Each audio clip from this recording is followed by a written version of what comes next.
Atención, atención. Lo que está saliendo a la luz en México en estos días no es un caso de corrupción policial aislado. No es el policía malo de turno que se extralimitó en un retén de carretera. Es una red sistemática, organizada con jerarquías, con cuotas, con turnos, con competencia entre brigadas y con premios para quien más dinero recauda. Una estructura que opera desde adentro de las instituciones de seguridad, usando los recursos del Estado, los vehículos, los uniformes y la autoridad legal de detener personas. Como si fuera una empresa criminal paralela que paga sus impuestos internos a través de la misma cadena de mando que debería supervisarla. Y lo que la convierte en una crisis de otra dimensión es lo que ocurrió cuando se empezaron a hacer los arrestos. Algunos de los policías implicados cruzaron la frontera hacia Estados Unidos. Eso convirtió lo que era una investigación interna en un asunto diplomático entre los dos países más importantes del continente. Y Donald Trump ya se metió. El escándalo estalló de la manera en que estallan los escándalos en la era de los teléfonos con cámara, porque alguien grabó, porque alguien tuvo la valentía o la desesperación de documentar lo que le estaba ocurriendo en tiempo real. Y porque los videos circularon en redes sociales con la velocidad que hace imposible que cualquier estructura de comunicación institucional los neutralice antes de que lleguen a millones de personas. Familias en la Ciudad de México siendo llevadas al cajero automático más cercano por un policía que les exigía entre 30,000 y 40,000 pesos para resolver un asunto de tránsito. El mismo agente que momentos antes les había dicho que con 2 o 3,000 no alcanzaba para arreglar nada. Ese video no es una excepción que salió a la luz porque un ciudadano tuvo la valentía de grabarlo. Es el resumen visible de un sistema cuyo funcionamiento cotidiano ocurre sin cámaras, en la oscuridad de la madrugada, en carreteras poco transitadas, frente a personas que saben que sus opciones son pagar o enfrentar algo peor. El policía no actuaba nervioso ni improvisando, actuaba con la comodidad de quien hace lo mismo todos los días y sabe que nadie va a hacer nada al respecto. Esa comodidad es la que define la diferencia entre un acto individual de corrupción que existe en todas las instituciones del mundo y que ningún sistema puede eliminar al 100%, y una cultura institucional de extorsión normalizada donde el comportamiento corrupto es el estándar de operación, donde el elemento que no cobra tiene que justificar por qué no lo hace y donde la excepción no es quien extorsiona, sino quien se niega a hacerlo. Las cifras que van saliendo de las investigaciones en zonas críticas como el Estado de México y Guanajuato revelan lo que muchos sospechaban pero pocos habían podido documentar. Los policías en estas regiones no solo aceptaban sobornos cuando se presentaba la oportunidad, tenían una cuota diaria que cumplir. Se organizaban en turnos para maximizar la recaudación en los horarios de mayor tránsito. Había competencia entre brigadas por quien levantaba más dinero y había recompensas para los grupos más productivos. Eso no es corrupción de oportunidad. Eso es una empresa criminal con estructura de incentivos, con métricas de desempeño que se evalúan semanalmente, con jefes que reciben su parte y tienen que entregarle la suya al jefe de arriba.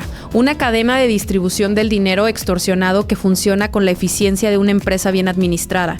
Los inspectores que siguen el rastro de los fondos ya detectaron que los sobornos recaudados en los niveles inferiores se distribuyen hacia arriba a través de una red jerárquica que todavía no ha sido desmantelada en su totalidad.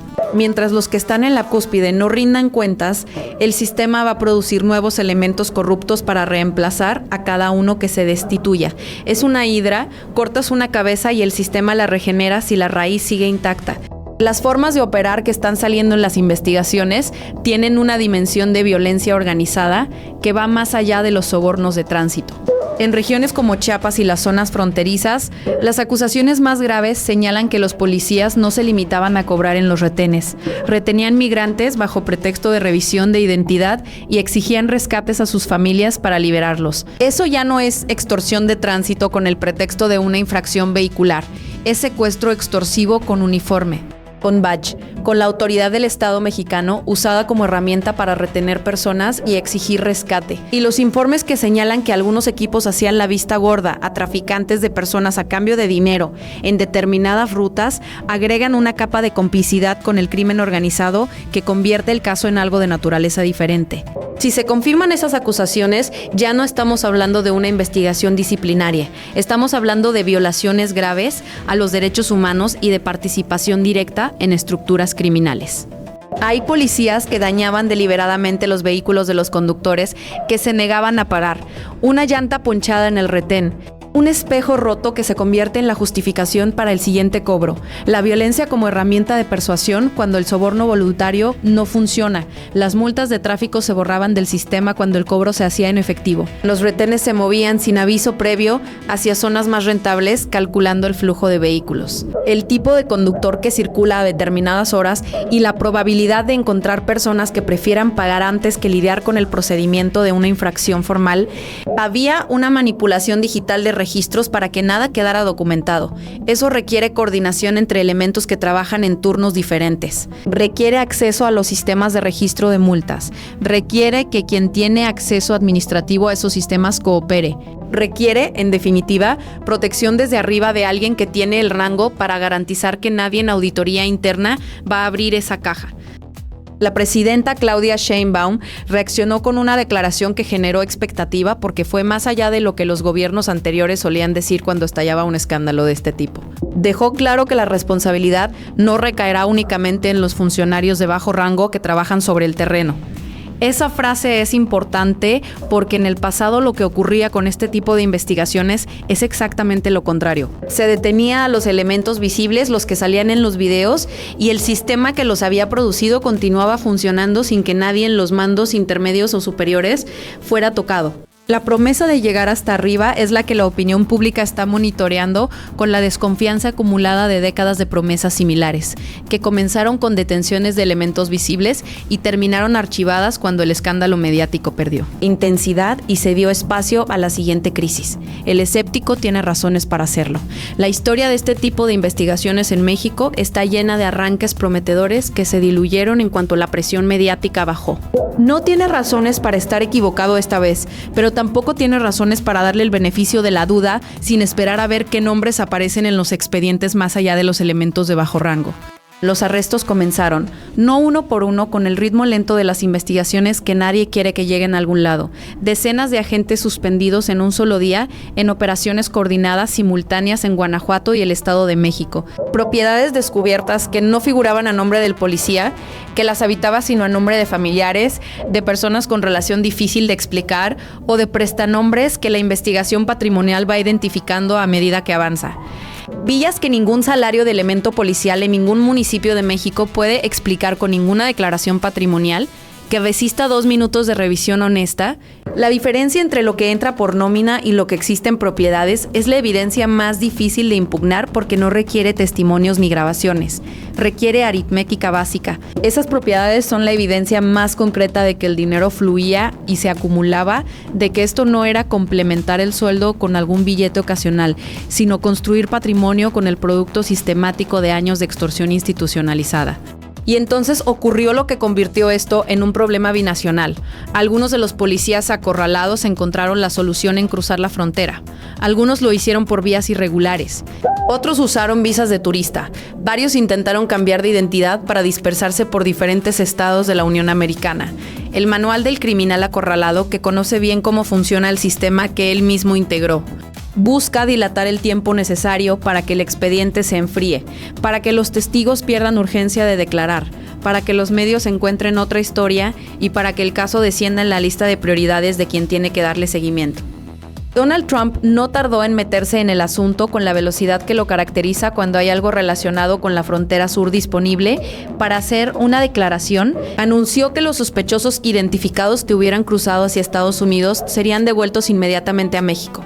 Esa declaración tiene 2 lecturas posibles y las 2 son importantes. La primera es que la cooperación bilateral en este caso, si se materializa como Trump anunció que se materializaría, sería un precedente de coordinación en materia de persecución de elementos policiales corruptos que cruzaron la frontera, algo que históricamente ha sido difícil de lograr porque los acuerdos de extradición tienen procedimientos que no siempre se ejecutan con la velocidad que los casos requieren.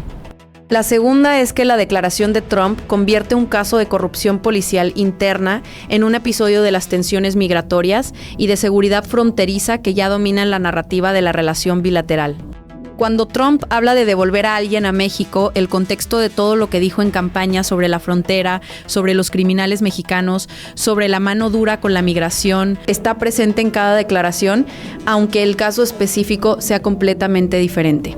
Eso complica la recepción del mensaje en México, donde cualquier acción de Trump relacionada con devoluciones al sur de la frontera activa memorias de episodios anteriores que no tuvieron ninguna relación con la cooperación policial. Eso complica el espacio diplomático disponible para manejar el caso con la discreción que una investigación judicial bien conducida requiere.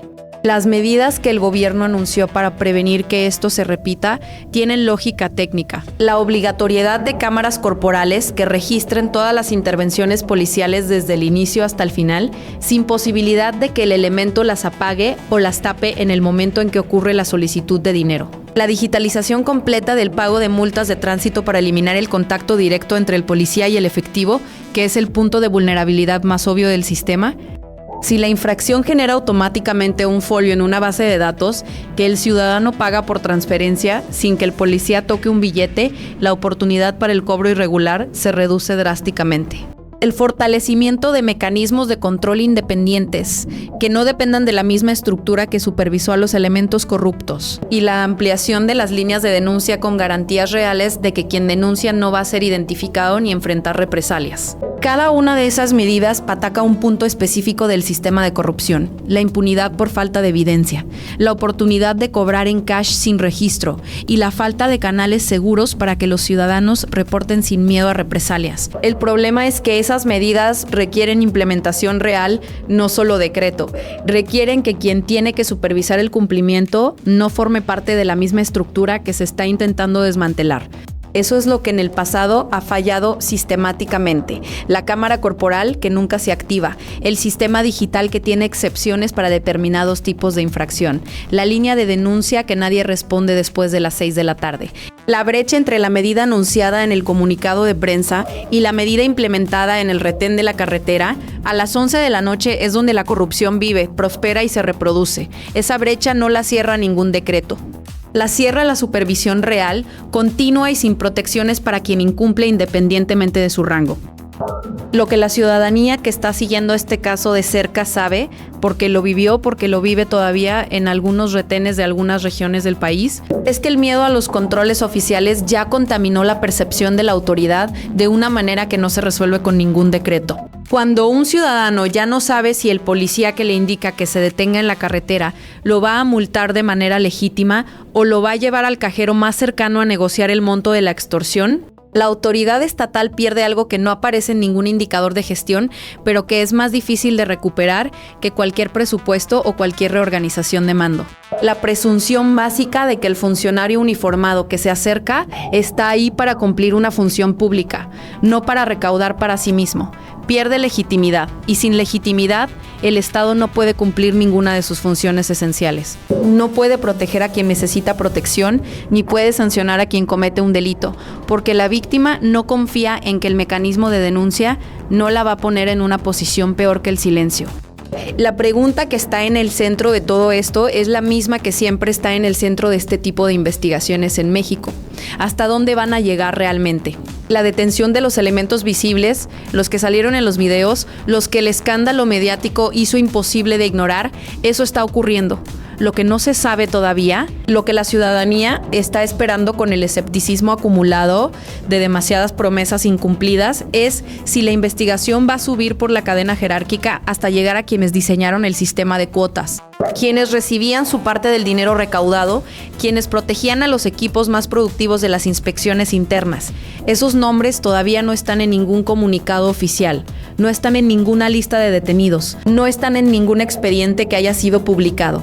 Están en las estructuras de mando de las corporaciones que fueron investigadas esperando a ver si la presión baja lo suficiente como para que sus subordinados sean el límite del proceso. Esos nombres son los que determinarán si esto fue una limpieza real y desmanteló la estructura o un ejercicio de imagen pública que sacrificó a los elementos más visibles para preservar la cadena de mando que los produjo. La ciudadanía que vivió esto en carne propia, que fue al cajero con un policía al lado, que vio cómo su vehículo quedaba inmovilizado hasta que cedió, esa ciudadanía sabe distinguir entre las dos y está observando con la paciencia de quien ha esperado antes y sabe cómo se ve un proceso que de verdad llega hasta el fondo. Lo que los videos en redes sociales han producido en la percepción colectiva es un mapa mental de riesgo que antes no existía con esa precisión. La gente que vio los videos del policía llevando a la familia al cajero ya no va a procesar de la misma manera la próxima vez que un elemento le pida que estacione a un lado de la carretera. Ese mapa mental de riesgo, esa desconfianza que se instala en el ciudadano que debería poder confiar en quien porta un uniforme oficial, es el daño más profundo y más duradero que la corrupción sistémica produce en una sociedad. Es más difícil de reparar que cualquier caso penal porque no desaparece cuando el corrupto específico es detenido. Permanece hasta que hay evidencia sostenida, no de un solo operativo de imagen, sino de cambios reales en la experiencia cotidiana del ciudadano, en el retén de que el sistema funciona diferente. Esa evidencia tiene que acumularse semana a semana, mes a mes, hasta que el mapa mental de riesgo empiece a actualizarse. El caso de los policías que cruzaron a Estados Unidos tiene también una dimensión que conviene analizar porque dice algo sobre cómo los propios elementos corruptos evalúan sus opciones. Cruzar la frontera no es la primera opción de alguien que confía en que el sistema lo va a proteger. Es la opción de quien sabe que el escudo se rompió y que necesita tiempo y distancia para ver cómo evoluciona la investigación. El hecho de que varios elementos hayan optado por esa salida sugiere que dentro de la corporación ya no había nadie en posición de garantizarles protección. Eso puede interpretarse como una señal de que el sistema de impunidad tuvo una fractura real esta vez, o puede interpretarse como que los mandos superiores necesitaban distancia de los elementos más visibles para protegerse ellos mismos. Ambas lecturas son posibles y la investigación todavía no produjo suficientes hechos públicos para descartar ninguna. Lo que sí produjo es suficiente presión mediática y ciudadana como para que archivar el caso en silencio sea más costoso esta vez que en otras ocasiones. Los hechos de las próximas semanas, los nombres que aparezcan o no aparezcan en los expedientes, van a indicar cuál de las dos lecturas era la correcta.